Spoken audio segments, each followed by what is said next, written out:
Vice President Kamala Harris has secured the support of enough Democratic delegates to become her party's nominee against former President Donald Trump. The Maine delegation to the Democratic National Convention just announced tonight their unanimous vote pledging their support to the vice president. They contribute to the nearly 2,000 other delegates from across the country that have pledged their support for Harris. This comes, of course, following President Biden's announcement yesterday that he is ending his re-election campaign.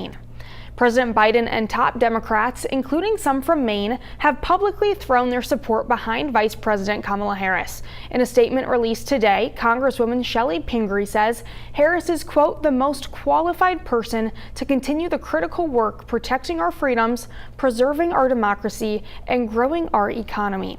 She goes on to say, quote, I pledge my full support to ensure Vice President Harris's victory in November and am eager to work with her to keep Donald Trump and J.D. Vance out of the White House.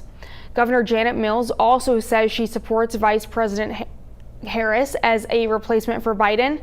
Mills made that statement in a post on social media yesterday. She wrote, quote, in stepping aside, the president is putting the interests of the American people first. He is demonstrating that the office of the presidency is not about a single person, but instead is the manifestation of the hopes and dreams of millions of Americans across the country.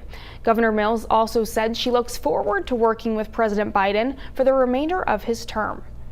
And in a further show of support for Vice President Kamala Harris, her campaign raised $81 million in the first 24 hours after Biden announced he's ending his bid for re-election. NBC's Alice Barr has the latest from Washington. In the first full day of her presidential campaign, Vice President Kamala Harris rallying her campaign staff. Are you ready to get to work? Do we believe in freedom? Do we believe in opportunity? President Biden making a surprise call-in. I'm watching you, kid. I love you. I love you, Joe. With his first public comments since dropping out of the race. I know yesterday's news was surprising.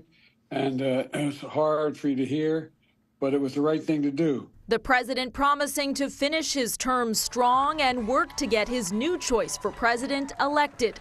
Top Democrats are lining up to support Vice President Harris, from former President Clinton to former House Speaker Nancy Pelosi and Congressman Jim Clyburn. She is well equipped to prosecute, I'm going to emphasize, to prosecute the case against Donald Trump. Other leading Democrats stopping short of a full endorsement for now. She's exciting the country.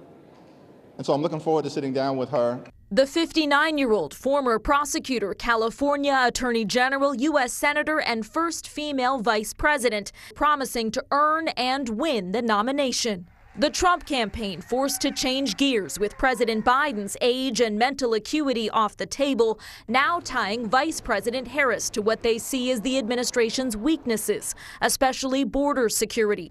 The vice president's nomination is not a lock. We have doors to knock on. We have people to talk to. We have phone calls to make. And we have an election to win. Though the party is hoping to swiftly unite to take on former President Trump. In Washington, Alice Barr, NBC News.